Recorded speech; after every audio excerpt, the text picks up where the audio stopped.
Sett, the boss. Though now a powerful player in Ionia's flourishing criminal underworld, Sett had humble origins. Born from an Ionian Vastire and a Noxian human, the half-beast child was an outcast from the start. His birth appalled his mother's Vastian community, which expelled the family for violating its tribal norms. The humans of Ionia were no more accepting of the taboo union, though Sett's father's infamy as a local pit fighter usually kept them from voicing their disapproval. What little security the family enjoyed vanished the day Sett's father disappeared. All of a sudden, those who had bitten their tongues at the sight of young Sett felt free to express their contempt. The boy was bewildered, wondering where his father had gone, and why trouble suddenly seemed to be following him. Sett grew up quickly, becoming calloused in the face of the taunts and threats he endured, and before long, he began using his fists to silence the insults. When news of his fights reached his mother, she made him swear not to go near the Noxian pits where his father had fought.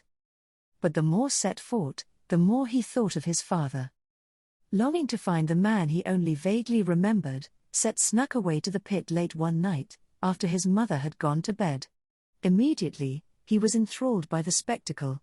Scores of Noxian soldiers, fresh to the shores of Ionia, roared with bloodlust from the stands around him. Down in the center of the arena, fighters from all backgrounds and martial disciplines clashed in gruesome duels with a variety of weapons, the winners handsomely paid in Noxian coin. When the event was over, Sett inquired about his father, and learned a hard truth: his father had bought out his contract and left to tour more profitable pits abroad.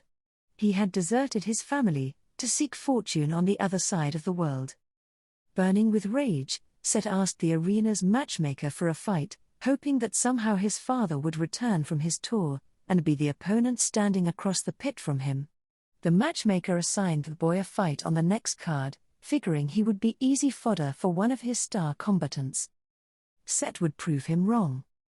From the moment he threw his first punch, the Beast Boy bastard was a pit fighting sensation. Though Sett had no formal martial arts training, his primal strength and ferocity more than compensated, and he leveled his more technically sound opponents like a battering ram. Never abandoning hope that he might one day fight his father, he soon became the undisputed king of the pit, with a swollen coffer of prize money, and a trail of broken opponents, to his name. Night after night, Sett brought money and comforts to his mother, always lying about how he had acquired them. It warmed his calloused heart to see her so proud of his success, no longer forced to toil at menial jobs. Still, Sett couldn't help but feel he could do better. Being the king of the pit was good, but being the person who owned the pit, that was where the real money was. Late one night, after defending his title in front of a record-breaking crowd, Sett presented his new demands to the Noxian matchmaker and his cronies. He suggested they grant him control of the arena and its revenue. When they refused, Sett barred the doors. Minutes later, the doors reopened, and the Noxians emerged, badly maimed, with a message on their bloodied lips: the half-beast was the new boss. With the promoters out of the picture, Sett took control of the pit he once fought in. Ionians, who had only recently been conditioned for war, flocked to the arena, paying to satisfy an urge they only now knew they possessed. Sett took full advantage of their newfound bloodlust, accumulating wealth and power beyond his wildest boyhood dreams, as he transformed the pit into the hub of an underground empire of gambling and vice.